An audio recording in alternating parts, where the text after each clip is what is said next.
Um grande abraço a você que está ligado aqui no Sistema Sagres de Comunicação, TV Sagres, Rádio Sagres no seu AM 730 e através das nossas plataformas digitais.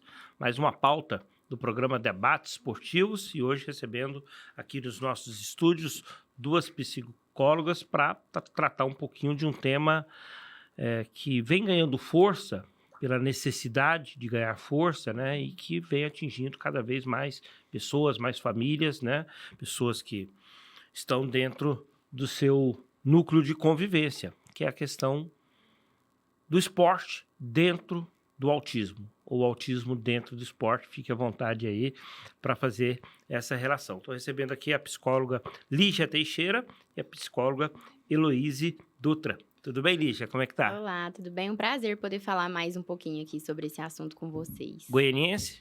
Goianiense. Formada desde quando? 2021. Comecei a trajetória nessa área do desenvolvimento infantil em 2019, quando ainda estava em graduação, mas finalizei a minha faculdade na outra data. E a doutora Heloísa, né? Oi, Goianiense tudo bem? também? Sim. Nós duas, né, Lígia, a gente tem uma história muito parecida. Acredito que é por isso que nós trilhamos aí nossa caminhada juntas. Também me formei na mesma data. Mesma turma? Não, Turmas por diferentes. Eram faculdades diferentes, Sim. né? Eu fazia em um local, a Heloíse fazia em outro, só que a gente se encontrou por causa do trabalho. Desde muito cedo, na faculdade, a gente começou a ser assistente terapêutica, AT, né? A gente dava atendimentos domiciliares para os nossos pacientes, sempre sob supervisão de uma especialista, né? Que é a psicóloga supervisora do caso. E aí, em uma dessas... dos nossos pacientes, a gente se encontrou e dividia o caso. Tanto eu quanto a Elo atendia o mesmo paciente. Aí foi quando a gente se conheceu aí nessa trajetória. Se conheceram, viraram amigas, Sim. profissionais que atuam na mesma área, né? Hoje sócias, Isso. Sócias. em Jataí. Em Em Jataí. Jataí. Pois é, como é que foi sair de Goiânia e se transferir para o sudoeste do estado? Como é que surgiu essa ideia? E podem falar, por favor, sobre, né, o trabalho de vocês lá na cidade de Jataí, a clínica, onde vocês estão prestando esse serviço à sociedade. Hoje nós somos idealizadoras do nosso sonho, né, que é a Lielu, Instituto Terapêutico. Eu e a Lígia procurávamos fazer a diferença no campo do autismo, né, nas famílias atípicas. A gente buscava proporcionar um atendimento acolhedor, de qualidade, e nós percebíamos muito uma necessidade de criar algo nosso, algo que tivesse a nossa identidade, e nós fizemos uma pesquisa de campo, né, e fomos até Jataí, a cidade nos encantou, né? Nós percebemos também uma necessidade grande na parte do desenvolvimento atípico ali, das estimulações, das terapias. A gente percebeu que havia essa necessidade. Foi quando nós juntamos ideias e criamos a clínica, né? O instituto que fica lá em Jataí, na cidade, na parte baixa da cidade, ali no centro.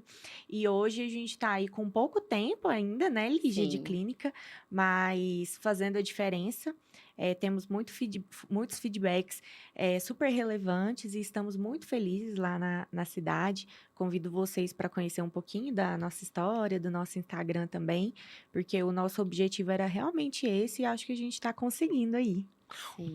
O tema é o autismo e eu queria que a doutora Lígia explicasse para o telespectador, para o nosso ouvinte, porque por mais que seja um tema Sim. já de conhecimento de muitas pessoas, de forma direta e de forma indireta, né?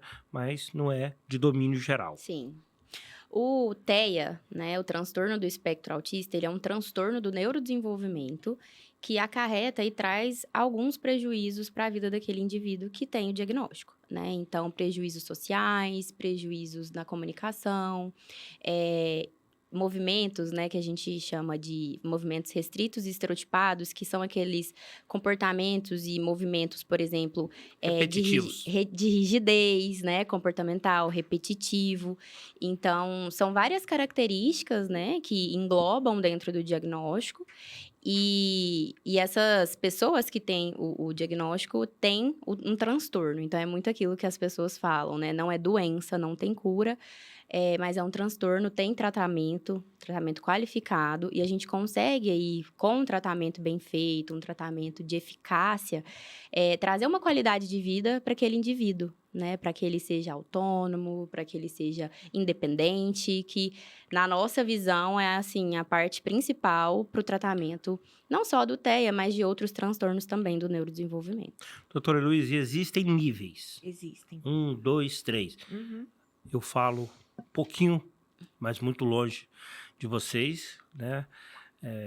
Falo por propriedade porque tenho um filho autista de 4 anos, o João Francisco, né?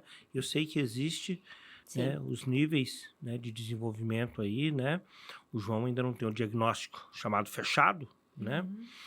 Mas ele ainda não é verbal de forma funcional, né? Mas está avançando aí, graças, claro, aos trabalhos com as terapias, e que a gente agradece, né, sempre aí o empenho, o carinho, né, que os terapeutas têm com as crianças, né? É uma relação muito forte, né, e muito importante para esses jovens, para essas crianças, né? E existem níveis. Sim, existem 3 níveis, nível 1, nível 2 e nível 3, né? Antes falava assim, leve, moderado e grave, né? Então, hoje se alterou um pouco essa nomenclatura, nós utilizamos mais o 1, 2 e o 3. Porém, é muito importante falar, como você disse, para a gente não estigmatizar, né, um nível. Ah, o meu filho é nível 3, meu filho é nível 2, meu filho é nível 1. Tem muitas famílias que se preocupam apenas com isso. Isso não é o mais importante, porque o autismo, ele é um espectro. Ou seja, a criança, ela pode oscilar entre esses níveis. Porque tem muito pai, muita mãe que eu vejo por convivência, né? Às vezes fala assim, não, mas ele tá no nível 1, né? Como se fosse uma vitória, né? Então não existe esse... Não, o mais importante é realmente fazer o tratamento da maneira correta, precoce, né? Porque a estimulação precoce aí, ela é a chave do desenvolvimento para que as crianças tenham um bom prognóstico. Então, o nível 1, nível 2 e nível 3 é uma forma de nortear o nível de suporte que aquela criança precisa para exercer as atividades, né? As atividades de vida diárias, atividades na escola, no dia a dia, na qualidade de vida. Porém, não é o mais importante, né? A gente se preocupa muito, as famílias se preocupam muito com esses níveis. A gente tem que preocupar realmente o que cada criança precisa, né? Como que a gente observa e enxerga cada um, porque não é um espectro, então a gente não consegue fazer tantas definições. Seu filho é nível 2, ele vai ser nível 2, né? Por toda a vida. A gente está buscando justamente isso, né? A gente está buscando uma evolução aí. Ele pode começar a falar, ele vai se desenvolver melhor, né? Ele pode se inserir ali numa faculdade, no trabalho. Então, é justamente por isso que a gente busca tanto um tratamento de qualidade desde ali do comecinho da infância, da vida. E pegando um gancho, Claro, né, nesse assunto, inclusive tem uma frase bem famosa que os profissionais costumam dizer que antes, que era o nível 1, era o leve, muito assim, né, leve para quem? Né, porque essas pessoas que têm, né, que estão ali num grau de suporte menor, podem ser diagnosticadas um pouco mais tarde, né? Então, são aquelas pessoas assim que recebeu o diagnóstico com 20, 30. Hoje em dia tem pessoas que recebem com 50. Deixa eu só contar uma historinha que aconteceu comigo. Sobre isso que você está falando, doutora. Eu moro num prédio e aí minha esposa, certo dia, está ali no elevador aguardando o elevador, e aí foi abordada por uma pessoa, um vizinho nosso, assim, de andar. E aí ele pegou e disse assim... Quem lá na casa de vocês é autista? Porque minha esposa tem o adesivo, o lacinho no carro, né? Falou assim, o João Francisco, o nenenzinho? Sim. Mas eu também sou autista. Aí a minha esposa falou assim, é? E você descobriu quando? Falei assim, semana retrasada. Ele já tinha 33 anos, é um funcionário da prefeitura de Goiânia, né? E aí até ela falou com ele, assim, e para você muita coisa fez sentido depois que você descobriu. Ela falou assim, tudo se encaixou. Trouxe respostas, tudo né? se encaixou. O diagnóstico, ele traz isso para as pessoas, né? Ele traz evidências, assim, de... E muita gente corre do diagnóstico. Exatamente. ele traz um norte de, nossa, eu me sinto dessa forma, acontece assim comigo por causa disso, né? Então, assim, eu já fui em alguns congressos que os pais que estavam no congresso falam, né? Depois do diagnóstico do meu filho, eu descobri o meu diagnóstico com 50 anos e várias coisas começaram a fazer sentido para mim. Quando eu ia na faculdade, eu não conseguia de forma alguma ir lá na frente apresentar um trabalho.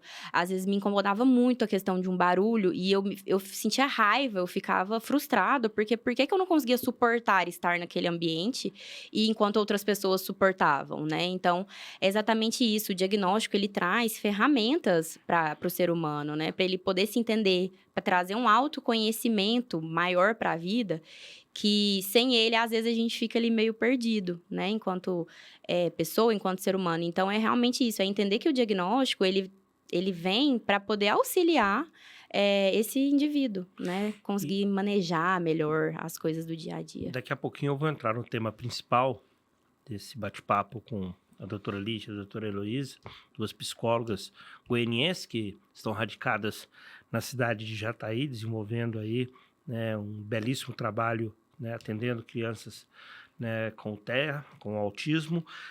E o esporte vai ser inserido daqui a pouquinho, mas antes, muita gente fala isso, diz isso. Poxa, mas hoje tem mais crianças autistas do que antes, do que 10 anos atrás, do que 20 anos atrás. Pessoas, às vezes, mais... É uma fala bem comum, né? mais idosas, falam assim, na minha época não tinha. Não existia autismo na minha época. Sempre existiu. Né? Sempre existiu. É importante falar que o autismo, ele sempre esteve presente. Claro que hoje é um assunto que temos mais domínio para falar. Então, devido aos estudos, às pesquisas, ao preparo dos profissionais que estão ali inseridos, né, e estudam o autismo todos os dias, a gente conseguiu capacitar esses profissionais hoje para fechar mais diagnósticos, né? Então, tem mais autismo, né? O que está aí relacionado?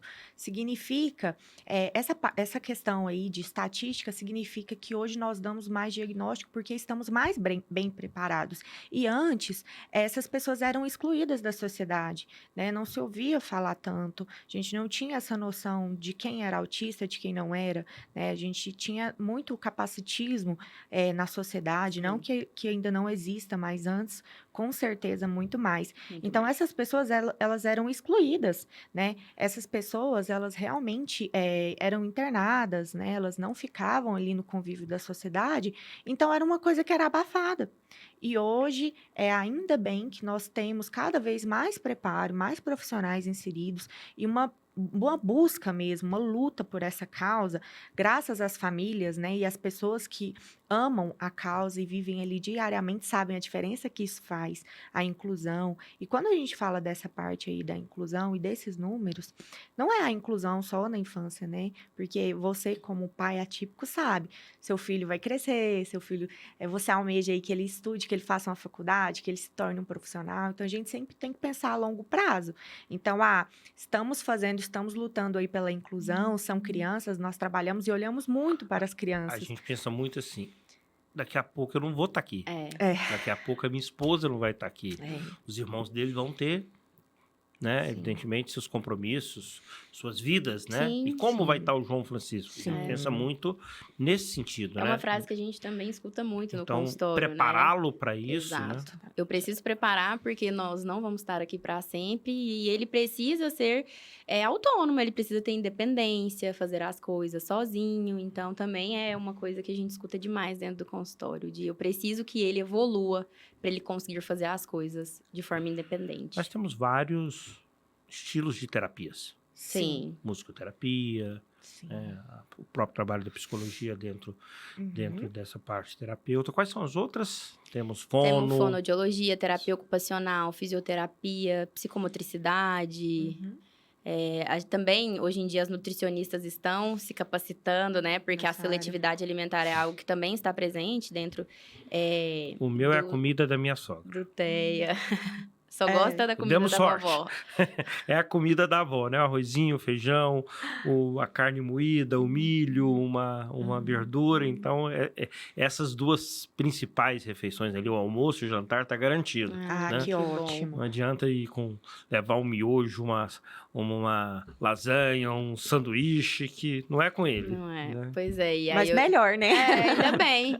Temos Mas casos que é o tem muitos que Sim, é né, grave, é grave, é né? grave. Então, não se alimentam desses alimentos que eu Sim, que eu citei aqui exatamente. agora. E assim, nós tivemos pacientes que já foram até operados, né? Crianças com 7, 5 anos que precisaram ali retirar algum órgão, né? Que são crianças que precisam ali ter uma assistência maior do médico por conta da seletividade alimentar no crianças nível severo. que comem só uma cor de comida, então só come comida branca ou amarela, ou uma textura Porque de comida. todo autista é diferente um do Sim, outro, é um Sim. espectro, né? Sim. né? Nós temos pessoas iguais, assim, no sentido de gostos, de rotinas, de hábitos, né? Mas E entra pontualmente, naquilo, o né? autista, mas ele é nem tem cara de diferente, né?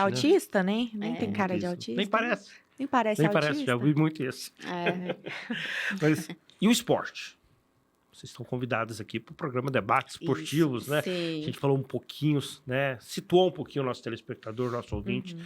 do que é o autismo, dos desafios, né? Dos tabus, das barreiras, dos preconceitos que Sim. existem, né? Mas como o esporte começa a ajudar crianças, jovens, pessoas, né? Com o autismo. Primeiramente, eu queria agradecer vocês pela oportunidade de falar que sobre isso. isso. Incluir o autismo nesse tema, porque é um tema que é pouco falado, né? O autismo, a inclusão aí no esporte, a gente vê uma coisa ou outra. A gente vê muitos clubes de futebol, Uhum. às vezes muitos esportistas, fazendo ações voltadas para o Sim. autismo, dia do autismo, tem estádios que Sim. tem ali o camarote A né, sala adaptada, né? adaptada para o autismo. O Goiás Sim. Esporte Clube tem uma Isso. sala muito legal, né? Eu tive o prazer de estar lá, de estar na inauguração, muito bonita a sala do Goiás ali, né? Outros clubes também têm, Sim. mas e a prática esportiva? O futebol, a natação, o judô, jiu-jitsu, basquete. Justamente. E quando nós fazemos ali, né, a avaliação da criança, percebemos quais as habilidades que estão em déficit, que precisam ser desenvolvidas, né? Quase 100% das vezes nós indicamos as atividades físicas, Com certeza. a psicomotricidade, né? Nós temos parceiros ali que trabalham com isso, a educação física, porque é uma maneira. E nessa parte aí do esporte, quando chegam para esses profissionais, né, que incluem mais ali no esporte, como a psicomotricidade, a natação, eles fazem a avaliação para entender a criança, né, para entender o que a criança precisa, porque nem toda criança vai precisar do mesmo estímulo, né, da mesma forma ali na natação, no judô. As nossas crianças são crianças super ativas lá na clínica, inclusive nós fomos na capoeira, né, Lídia, de um na troca de pacientinho. faixa de um paciente nosso que progrediu, né, de faixa. E aí nós é um ritual fomos. bem concorrido. Sim, foi o máximo, Foi né, muito Lígia? legal. A gente ficou até emocionada, assim, e é aquele momento que nós falamos, as crianças se sentem incluídas, pertencentes, o sorriso no rosto dele, trocando aquela faixa, né, levantando o certificado, autoestima, né, os amigos, ajudando essa parte do esporte, como no futebol, esses esportes que precisam de mais crianças, né, que a gente consegue incluir mais outras crianças, e não só ali aquelas atividades físicas que elas fazem sozinhas, ajudam muito na socialização, que a gente sabe que é, sim, né, uma das características principais do fechamento do diagnóstico, né, que a comunicação, a interação social é essa limitação. Essa atenção compartilhada com outros pares, né, também é algo, assim, que é primordial quando a gente fala em fechar um diagnóstico. E acaba, né, que esses esportes que são em equipe, a criança, ela faz essa socialização de uma forma mais livre, né? Não é algo que é imposto em cima dela, porque hoje a gente sabe, tem diversas terapias que a gente trabalha as habilidades sociais. Porque é, sim, uma parte que algumas crianças têm dificuldade, né? Dessa interação, da iniciação de uma conversa, de um diálogo, de manter um diálogo. Então, acaba que o esporte, ele traz muito isso para as crianças de uma forma mais natural. né? Um amigo precisa, por exemplo, no futebol, para passar a bola, né? Tem que olhar, tem que chamar. Quando ele passa, você tem que receber. E nos outros esportes também, como basquete, vôlei, natação, é algo que a gente consegue trabalhar essas habilidades sociais de uma forma mais tranquila e mais... como eu posso dizer assim, confortável para a criança, não é algo ali que você vai, agora você tem que falar isso para ele e ele vai te responder isso e fica aquilo meio engessado. Não é aquele protocolo do Exato. senta, porque Isso. muitas terapias você tem que Sim. sentar, Sim. né, a criança, o jovem ali na mesa para que ele possa fazer atividade, Sim. né? E são momentos, né? Da mesma forma que nós precisamos desse momento mais estruturado para ensinar Isso. algumas Não é habilidades. só, não é tipo assim, vou tirar de todas as terapias e vou colocar no futebol. É Não um isso. complemento, É um né? complemento. Um complementa o outro. Por isso que existe a equipe multidisciplinar, né? Para a gente conseguir suprir todas essas áreas que estão em déficits. Então, lá na clínica, o que nós pensamos? Quando nós iniciamos ali nosso projeto, a gente precisava, né, Lígia, de um lugar que a gente conseguisse estimular essa parte. Esse ensino naturalístico, o esporte, as brincadeiras. A gente tinha esse projeto desde o início, o lúdico. Essa semana mesmo vai acontecer a colônia de férias e todas as atividades estão envolvidas ali com o esporte, né? Foram todas minimamente pensadas, assim, para que a gente conseguisse trabalhar com as crianças, estimulando o que elas precisam ali, mas de uma maneira divertida, legal, oportunizando o aprendizado e aproveitando esse momento de férias, que a gente sabe aí que esse mês as famílias e as crianças ficam mais em casa, então acaba com o acesso às telas Aumenta um pouquinho. aumenta, né? Fica um pouco mais viável. E a gente sempre fala para as famílias, nesse momento aí de férias, levem elas para brincar, para sair, para serem crianças, né? Ontem eu Pratiquem perdi esporte. 3 quilos.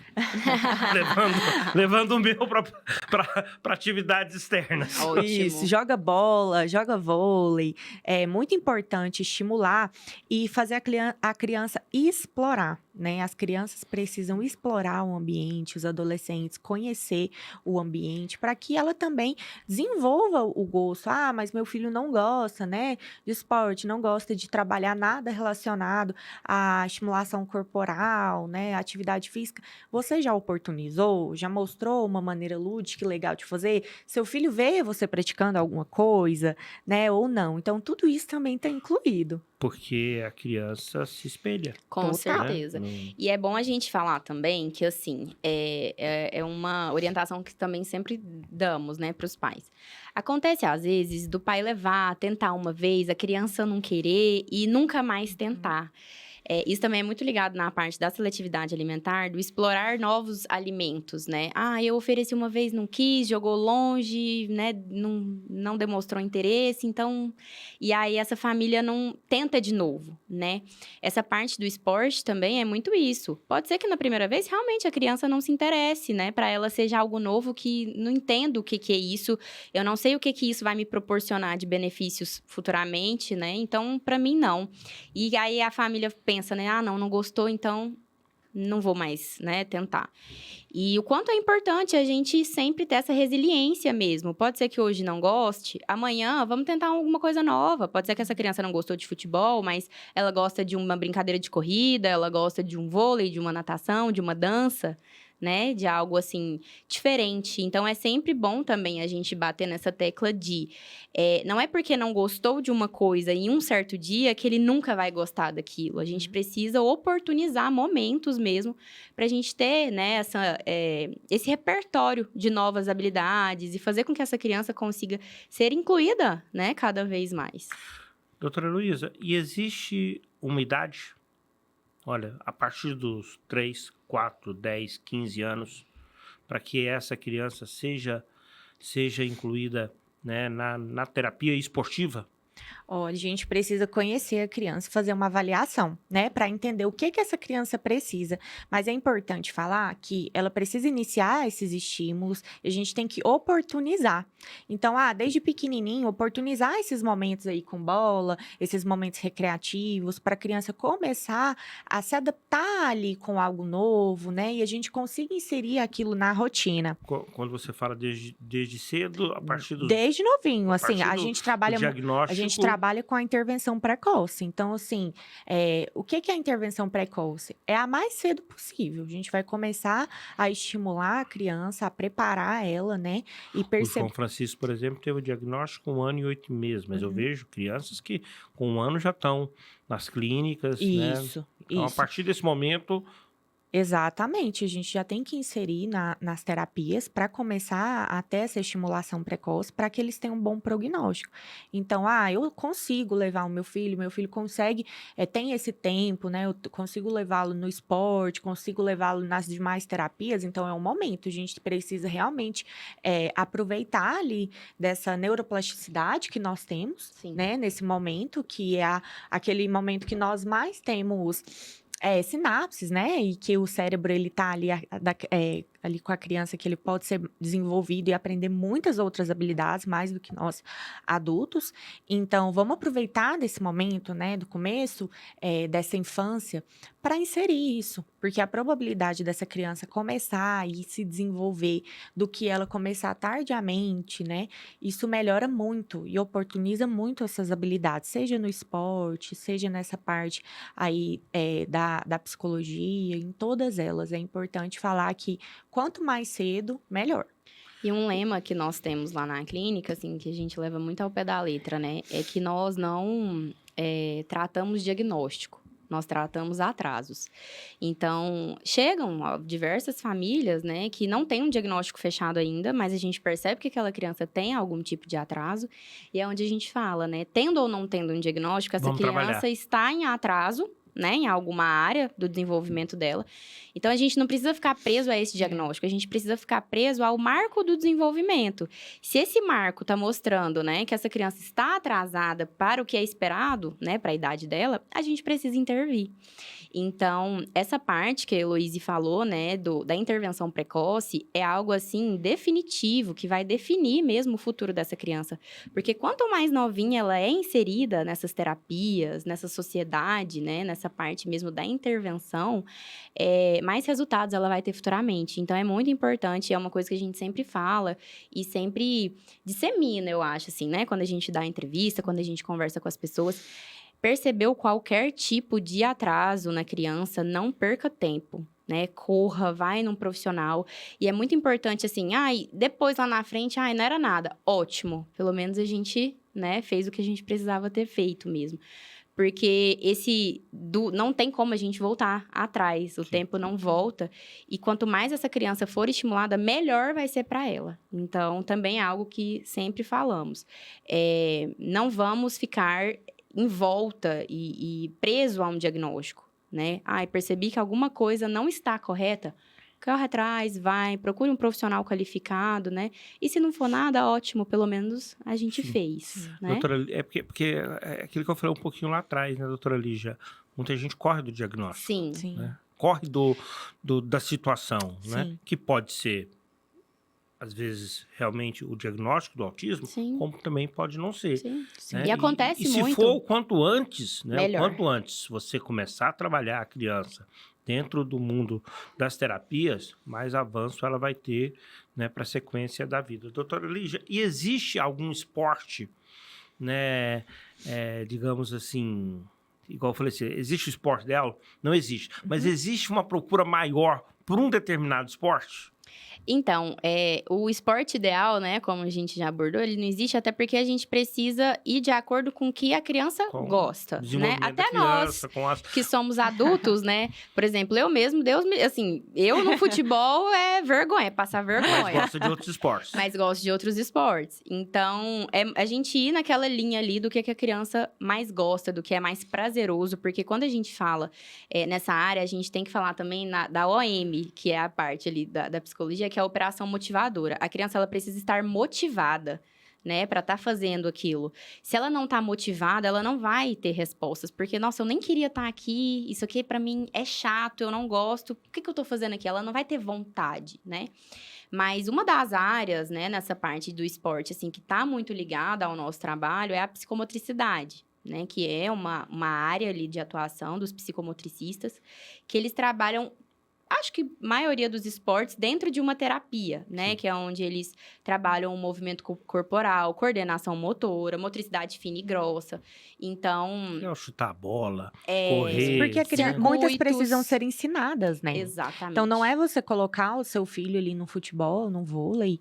Você precisa entender que o seu filho, ele tem que ser capacitado, né? Ele Exato. precisa ser assistido. Não é simplesmente colocar a minha criança ali no esporte, esperar que ele faça gols, né? Eu vou colocar ela ali na natação e ela vai ser a melhor.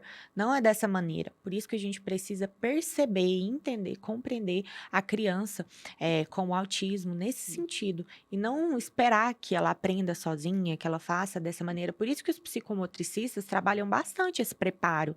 Então, na maioria das vezes, nós indicamos ali para essa parte da psicomotricidade, né, Lígia? Ele faz a psicomotricidade, nossa, eu vou colocar numa capoeira, né? O que você acha? Vou colocar numa natação, que é o que acontece muito lá na clínica. Vou colocar no vôlei, ele gosta, depende, né, da idade, mas... Por quê? Tem um trabalho por trás disso.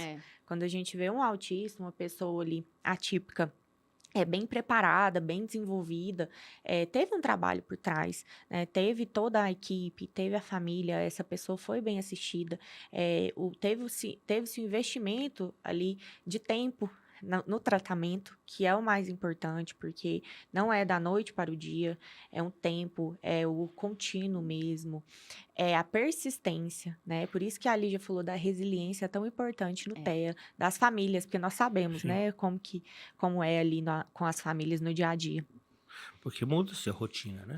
Totalmente. Completamente, do pai, da mãe, né? Sim.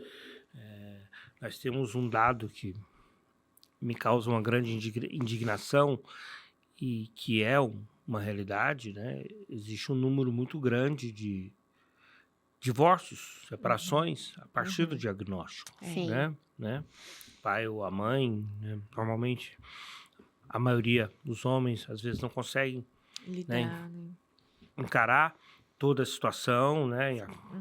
Vem a opção pela separação e aí, né, a mãe ela tá ali dentro da situação e antes ela tinha o parceiro e às vezes não tem mais. E muda a rotina, você tem que levar o seu filho na terapia, tem que buscar, tem que ficar ali.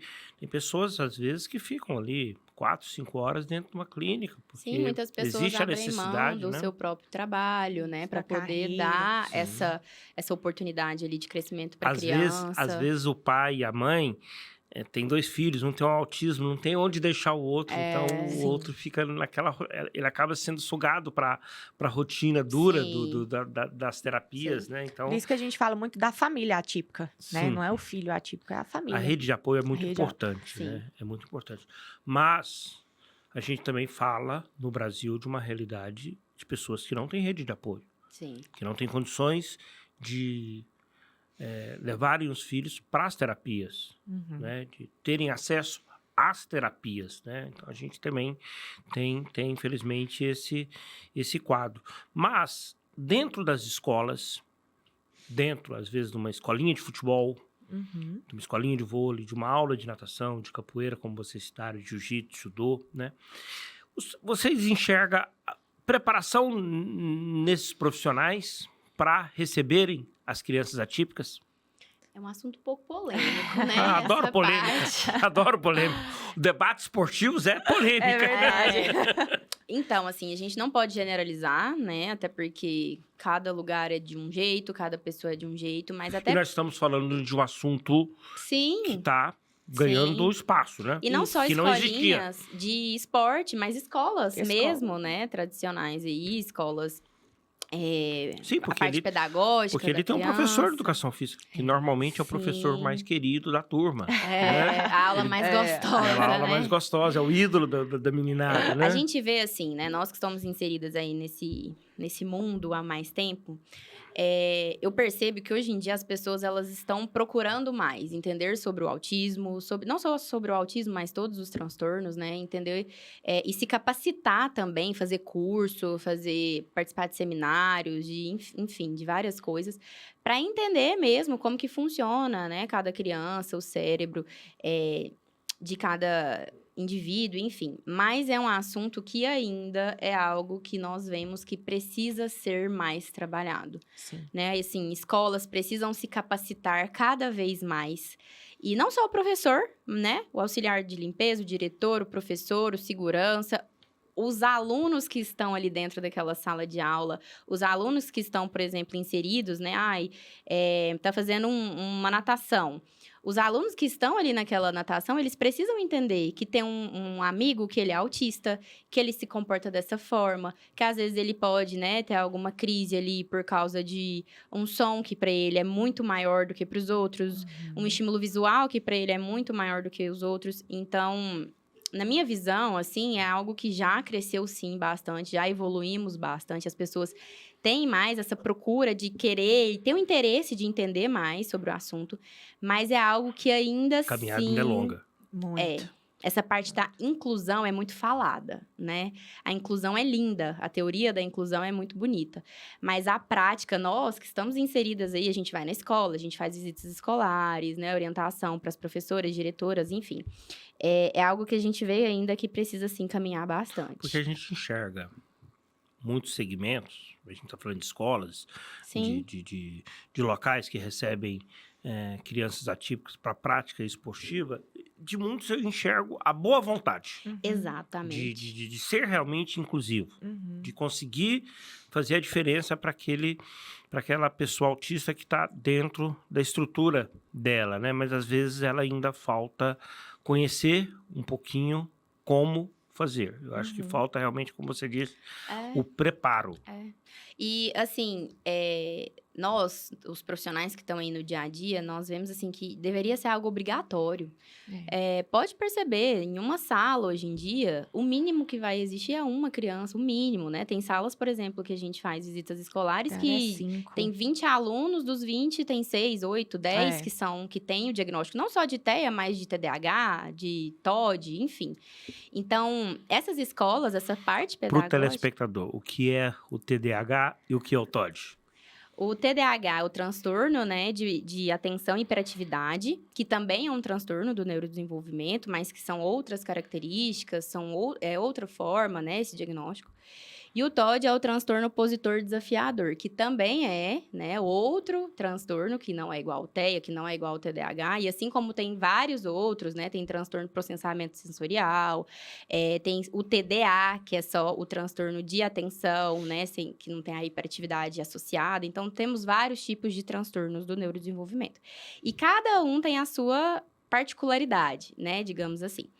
Então, é algo que está na nossa sociedade, está presente na nossa sociedade. E para nós, né, vendo ali de dentro disso tudo, é algo que deveria ser obrigatório, né? As escolas públicas, particulares, enfim, o governo trazer isso, né?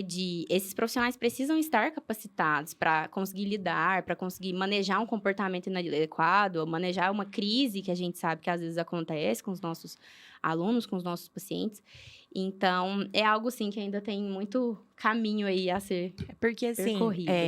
tem-se a obrigatoriedade, né, ali, maior nas deficiências que são visíveis, né? E a gente deixa aí um pouco nessa parte a desejar, né? A questão da escola, do preparo dessas deficiências não visíveis, né? Ensinar o que é o autismo, ensinar o que é uma deficiência intelectual, Exato. né? O TDAH, o TOD, o que a Lígia falou.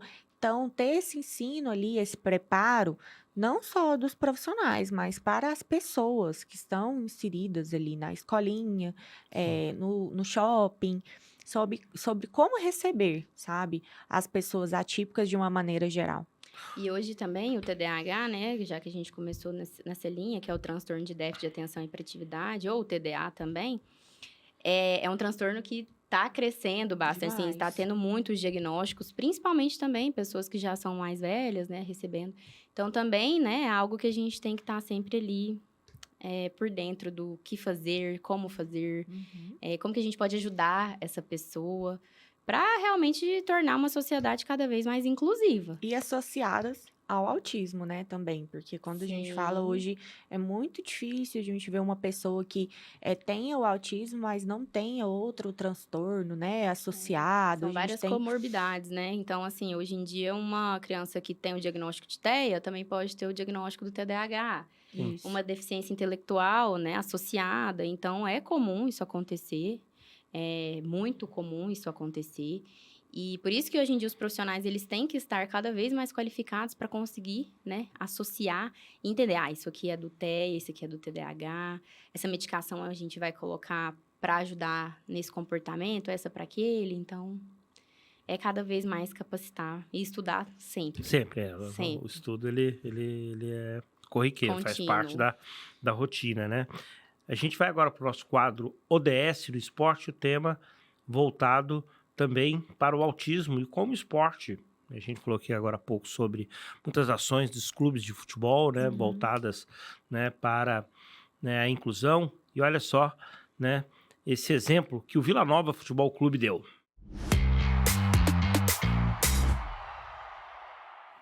Coloca aí, Rogério, Filipinho, as imagens da ação do Vila Nova, né, que recebeu aí lá no CT Toca do Tigre, né, muitos jovens, adultos, autistas vinculadas ao NAIA, né, é um núcleo, né, voltado, né, para, né, o autismo, e aí eles fizeram uma visita lá ao centro de treinamento do Vila Nova. Aí o técnico do Vila Nova, Luizinho Lopes, recepcionando, tiveram a oportunidade de vivenciar um dia ali com os jogadores, treinamentos, Legal. conhecer a estrutura, refeitório, né, o local onde os jogadores fazem ali o aquecimento, preparo físico, né? Aí os autistas do NAIA. Foi muito legal, muito legal. Costumo dizer que o futebol, o esporte tem essa capacidade de mobilização, né? E que Que legal, né? muitos Parabéns poucos pra eles. segmentos têm, né? O Nunca, esporte nunca ele é sobre consegue, só né? futebol, né? Nunca é só sobre o basquete, sobre, sabe? Com Então, certeza. os atletas são exemplos, né? Para os jovens, para as crianças, né? Eles olham por isso que os atletas são cada vez mais cobrados em relação ao comportamento deles, porque eles inspiram. Totalmente. E faz parte do hiperfoco. A gente estava falando mais um pouquinho, né, sobre isso mais cedo. O hiperfoco, autistas, né, em sua maioria, tem hiperfoco. O que é isso? São gostos, né, e são, às vezes, temas que as crianças gostam, que as pessoas gostam, de uma maneira mais exagerada, digamos assim, para vocês entenderem melhor. Então, o futebol, o esporte, né, jogadores fazem parte, bandeiras, né, como A você gente até falou falou. sobre fora do ar aqui, eu falei que o hiperfoco do meu filho, e eles vão mudando Sim. de hiperfoco com o tempo, né? Às vezes um dura um curto espaço, outro mais longo. O meu é apaixonado, meu filho é apaixonado por bandeiras, planetas, né? E você tem um paciente que gosta de bandeiras e o esporte motivou ele a gostar. Foi depois da Copa do Mundo, né? Depois dessa última Copa, que eles ficaram fissurados nos jogadores em esportes. Antes era só o futebol. Era o futebol e depois... aí já começou o interesse, tá vendo? No vôlei, no handball, em outras atividades, né? Atividades externas. E eram crianças que antes ficavam, sim, mais com acesso ao celular, tecnologia. E depois disso, começou a se gostar ali, tanto ali de bandeiras, dos jogadores, e virou o hiperfoco. Mas, assim, agora elas estão praticando esportes e de uma maneira que antes elas não eram estimuladas, né? Porque ficava ali no celular, mais tempo que acesso às telas. E hoje não. Estão aí, não pode ver uma bola, né? Que já tá... E são crianças que estão ali nessa fase ali dos 7 anos hoje e sabem todos os jogadores, né? A mãe até falou assim, pelo amor de Deus, se pedir alguma coisa de futebol lá em casa, não cabe mais nada. Tem todas as camisas. Não cabe uma bola. E não tem time preferido, sabe? É todos, gosto de todos. Eles não têm preferidos, assim. Eles vestem a camisa de todos. E é muito legal. E é um momento que a gente também tem que ensinar essas habilidades. Eu fui diversas vezes na escola, no momento da educação física, no jogo do futebol. para ajudar e auxiliar os professores em como manejar, né, aquela situação. Porque aí vem a frustração quando não consegue marcar o gol. Porque aí vem a dificuldade do passe da bola, que o amigo não me E passa. quando não é escolhido pro time? Eu Quando queria perde o jogo também, a gente Muito muito difícil. associada a essa parte da intolerância à frustração, né? A rigidez comportamental. Então, é algo que também a gente utiliza ali, né, do esporte, do futebol, enfim, do esporte que for, para trabalhar também outras habilidades que a gente vê que essa criança precisa, né? Então, é bem bacana. Essa questão de hiperfoco é bem curiosa. Existem vários filmes hoje tratando Sim. o autismo. Tem uma série que eu adorei assistir, que é uma série coreana, Uma Advogada Extraordinária, sim, né? sim. Uma Advogada Muito Extraordinária. bom, gente. Maravilhoso. Tá aí no Netflix. O hiperfoco dela é baleia, né? Baleia. É assim, não tem assim... Hoje em dia, né, assim, graças a Deus, a gente tem uma vinculação aí, essa parte, né, dos filmes, das séries, que abordam muito esses temas. Pois é, e aí eu até queria, pegando esse gancho da série, Uhum, é uma história baseada em fatos reais, Uhum. né? Ela se tornou uma das principais sim. advogadas da Coreia do Sul, né? Não sei se é mito, se é lenda, o fato é que muita gente fala assim, o Messi é autista. Ah, tá. Não Vocês já né? devem ter ouvido Gente, falar sobre a isso, última né? revista que eu li sobre autismo, né? Eu li um artigo que estava falando que o Messi não é autista. Tem pessoas que falam que Tem pessoas que ele ficou fala- essa lenda. Não. Fala que ele Mas é pegando o gancho disso... TDAH e fica nesse... E o Messi não fala, né? Não, ele não... Ele já não fala nada quase nunca. Mas o autismo, né, ele não impede que tenhamos na Jamais. sociedade pessoas brilhantes, De De forma maneira alguma. nenhuma. com transtorno. Também é algo que a gente tem que desmistificar, né? Isso, quando a gente tem esse pensamento, isso é capacitismo, né? Nós temos autistas em lugares de extremamente, né? Chaves. Total, faz muito a diferença. São pessoas extremamente inteligentes ou pessoas que têm cargos aí bem renomados. Com E isso a certeza. gente está falando de pessoas de excepcional sucesso profissional, mas nós estamos falando a gente fala também de situações simples. Sim. Às vezes, um determinado jovem autista, ele vai se dar bem, melhor do que uma pessoa típica num escritório de contabilidade. Com certeza. Porque ele é minucioso. Ele... Totalmente. O 2 mais 2 dele vai ser sempre 4. Ele nunca vai permitir, né? Então, cada vez mais... E o hiperfoco, ele traz muito isso, gera muito isso, né? Tem crianças que são fissuradas por números. E aí, quando começa ali a aprender matemática, por exemplo, se destaca de uma forma muito diferente do outro colega que entende, né? Sabe, mas para ele é algo muito reforçador. Sim. Eu tive um paciente também que ele tinha uma afeição muito grande, um hiperfoco muito grande por bandeiras. E ele, na época, creio que tinha uns 9 anos, ele falava, se eu não me engano, 6 línguas. Porque esse hiperfoco, né, pelo país, pelas bandeiras, ele assistia vídeos, né, em outras línguas, filmes em outras línguas, e ele tinha essa facilidade Quanto de mais aprender. jovem, é mais fácil você de dominar aprender. outro idioma, Então, né? é algo assim, que foi um hiperfoco que trouxe muitos benefícios. Claro, o hiperfoco a gente tem que ter um pouco de cuidado para falar sobre isso, né? Porque, um hiperfoco é só coisas boas, né? Só traz benefícios. E não, o hiperfoco em algumas proporções ali, ele pode sim ser prejudicial. Por isso que a gente tem que saber dosar muito, né? Esse hiperfoco. Mas tem hiperfocos que sim trazem, né, vários benefícios, sendo bem administrados ali. Esse paciente meu mesmo, ele falava, não, eu quero ser professor de geografia. Então, é algo assim que, né, com certeza, para ele, para o futuro dele, vai ser muito bom, muito benéfico, né? Doutora Lígia Teixeira, doutora Heloíse Dutra, né, 2 psicólogas que eu tive o prazer de entrevistar aqui no podcast Debates Esportivos. Eu agradeço a presença, a simpatia das duas, os esclarecimentos aos nossos telespectadores, aos nossos ouvintes. Fala mais um pouquinho sobre a clínica, o endereço no Instagram, como, né, as pessoas podem ter mais acesso, informações. Pessoal, eu agradeço, né? Nós agradecemos Sim. aqui em nome da Lielô. Essa oportunidade, né? Essa de disseminar oportunidade. informação tão Sim, importante. e é algo que não se vê tanto, assim, abrir as portas na área do esporte, né? Para falar Sim. sobre TEA, sobre transtornos do neurodesenvolvimento e afins. Estamos muito felizes com essa oportunidade de falar e esclarecer essas dúvidas para vocês. Quero convidar vocês a conhecer um pouquinho da clínica, do nosso projeto, que é o Instituto Lielô. Fica ali em Jataí, no centro, na parte baixa da cidade.